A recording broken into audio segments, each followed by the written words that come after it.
G'day ladies and gentlemen, Jacko G Freak here coming to you with another brand new video. Today we're going to be jumping into the perks and what to use. We're going to be discussing what they do, what they are, and what ones you should be running, as well as my own personal preference opinions about the perks that I personally like to run, which you can probably see right now, but we'll discuss those a little bit later. But getting into perk 1, we're going to go through it. So we have Mountaineer, reduces fall damage. It might be one for Tim the Tap Man, who always falls off the map, or Clayster, you know, he just generally just gets one tapped off the map, loves to fall.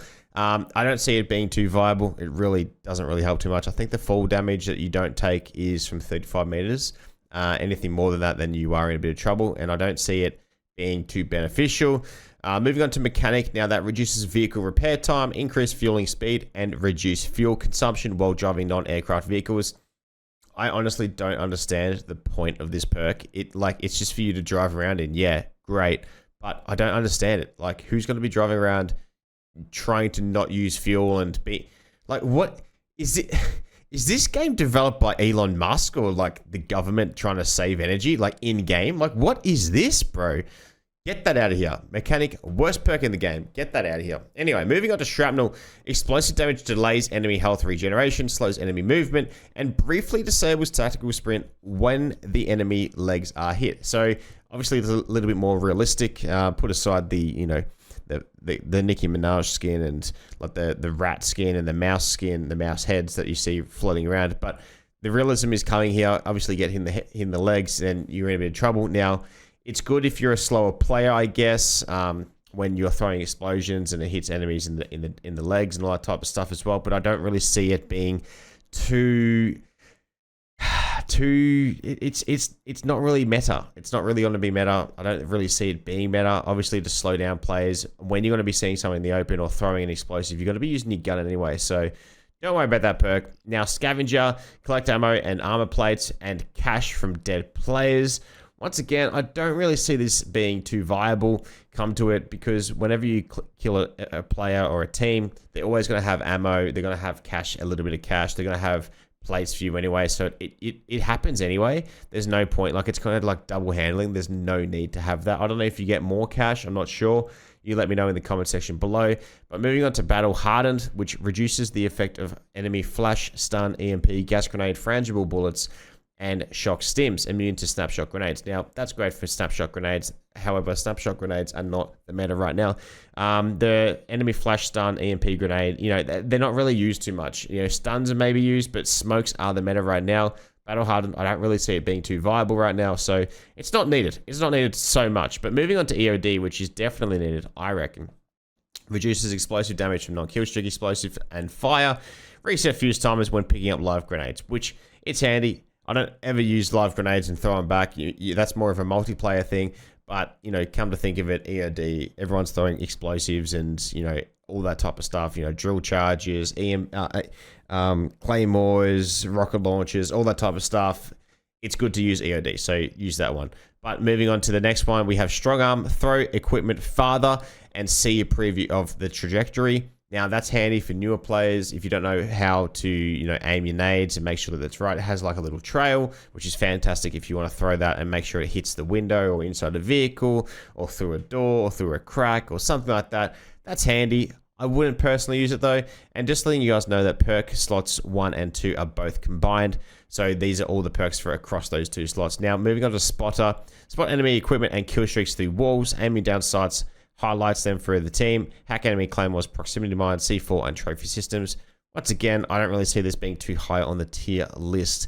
You know, obviously spotting things through the walls is fantastic and hacking them. However, I don't see it being too viable and not really needed too much, especially if you're going to be an aggressive player.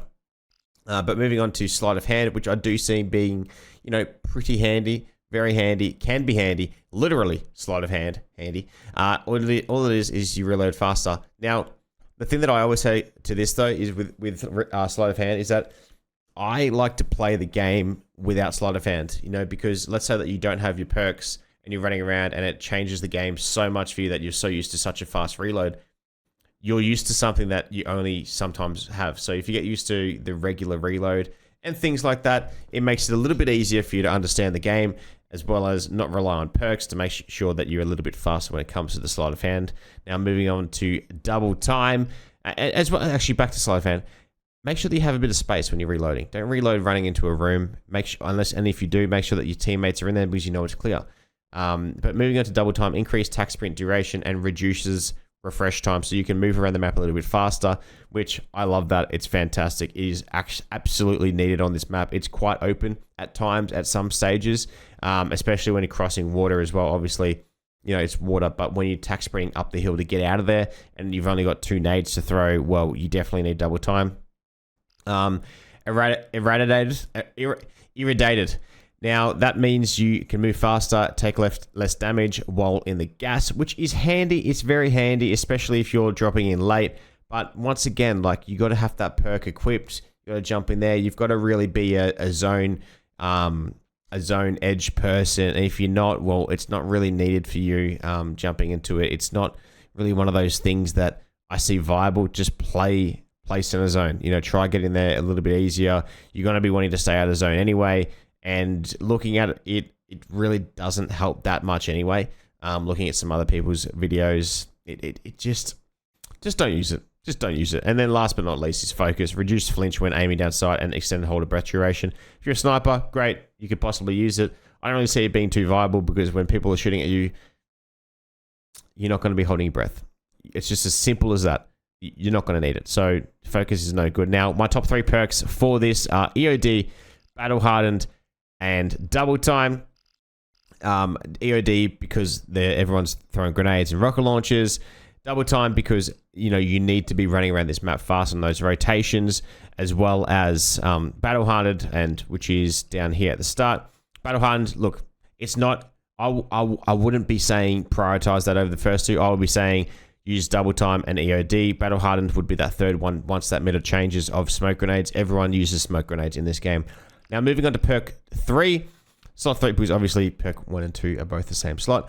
Perk 3, let's go through the perks together. So we have Escapist, increased down, prone, and crouch speed.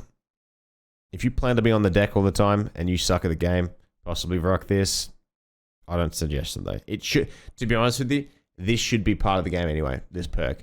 Now, quick fix, killing players or inserting a plate immediately starts health regeneration. Capturing and holding objectives increases the player's health regeneration rate as well.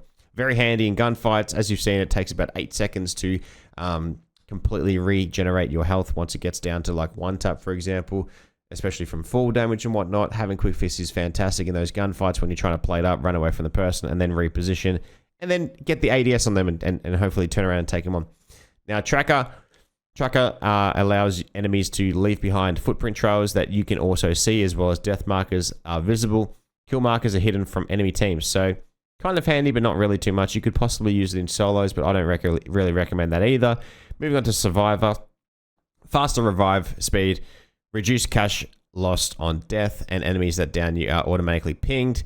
Kind of handy in the team game. You'd probably put this on the lower skilled player that joins your squad once they can get their loadout. I don't really suggest it because obviously you've got those different vests in the game. You've got the stealth perk, the comms vest. You've got the medic perk, and the medic perk pretty much does everything that this does. So obviously that comes down to, additionally that comes down to a bit of luck as well, finding and coming across it. However, it's not really needed. Tempered's very handy. Refill the armor plates with to full with 2 plates instead of 3. Very handy. Helps when you're in a combat situation and you need to chuck 2 plates on. You only have time when you're evading someone and you want to just bring your gun out faster and everything like that. Very handy. It's up there, and that's also another perk that you can get and pick up, which is the vest, which is called the Tempered Vest. Obviously, once again, that's very RNG. Now, resupply. Recharge equipment over 50 seconds.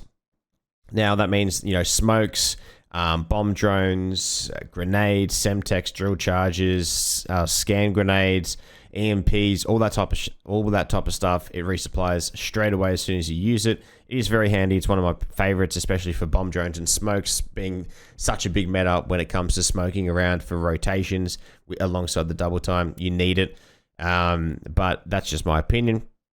Moving on to cold-blooded, undetectable by thermal optics, tactical cameras, and recon drones. Does not trigger high alert and combat scout. This one, I like it.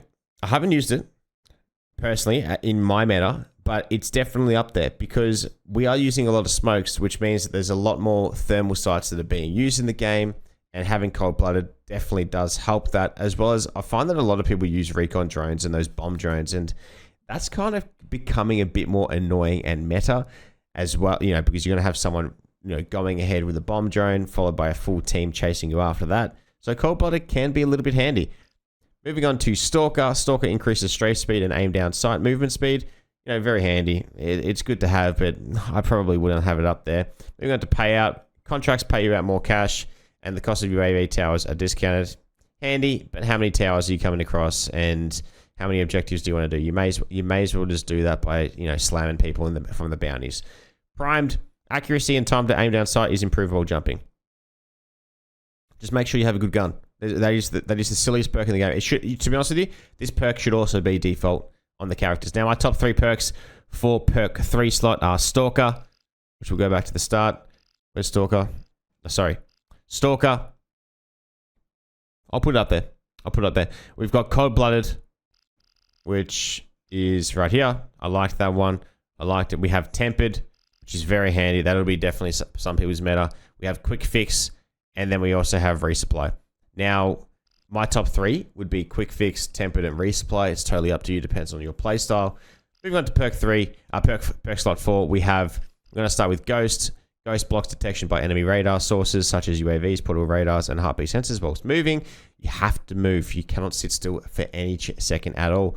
You wonder, how can people see you have Ghost equipped? You may have stopped moving for literally 0.1 of a second, and that's how they ping you. Shrouded. Drop a smoke grenade when entering the down state. Once again, if you want to be going down all the time, Shrouded, it could be handy, but it's just the silliest thing ever. It shouldn't even be in the game, to be honest with you. It just adds complexity to the game, loss of aim assists if you're a controller player when there's a smoke down, and it just kind of is weird. Flex. Delayed triggered explosives while sprinting, warns nearby enemy equipment, and reduces combat noise. Now, I haven't even bothered using this. This thing just sounds so bad. It's down. It's kind of down low a little bit on the perk tier list in perk slot 4. Moving on to Combat Scout. Combat Scout means that bullets you fire briefly mark enemies for you and your squad. Hitting enemy from farther away increases the mark time. So, you know, it just constantly pings enemies, you know, that you hit. You can just do that very easily with the ping wheel on your mouse or your keyboard or your controller. Very easy. Bird's Eye, your UAV can scan faster and show the heading, the direction of your enemy squad. Detects ghosted players as well. Very handy. Very handy. If you're going for high kill games, it's something that you should definitely think about. It also it does the same thing as the comms vest does as well. So that's another thing that you can also work towards. Obviously, that's very RNG. However, this is putting it on. It reassures you of having it. High Alert, which is one of my favorites. Vision pulses when spotted by an enemy outside of your view. Your screen lights up orange, and it's great. It's honestly one of my favorite perks in the game because you can be running around cruising with your fellas, and then you're just like, holy shit, someone's looking at me from my left, my right, behind. It's great. It honestly is great. And now, last but not the least, Resolute. When taking damage from gunfire, grants short bonus to movement speed. So if you're getting hit, you can jump around a little bit and hit him with a little bit of movement whilst chucking down those smoke grenades. It's handy, but I do think the double time is probably better than this perk, so you may as well sacrifice it and use these 2 perks here. Now, my favorite 4th slot perk would be Ghost. Then there would also be Combat Scout, which is not too bad, but then there's Bird's Eye and High Alert. The top 3, though, that I would give is Ghost, Bird's Eye, and High Alert. I don't mind, you know, being on the radar. I really don't care. It helps players come towards me, which means that I can just slap them. So Bird's Eye and High Alert are probably my 2 favorite perks in this slot. But ladies and gentlemen, that is going to do it for today's video. I hope that helps you guys quite a lot when it comes to understanding Warzone 3 perks. And let me know what you guys think in the comment section below of the perks that I have loaded out, which is Double Time, EOD, Resupply, and High Alert. I'll catch you guys in the next one. Remember to be safe, stay small, and as always, boom baby. Peace.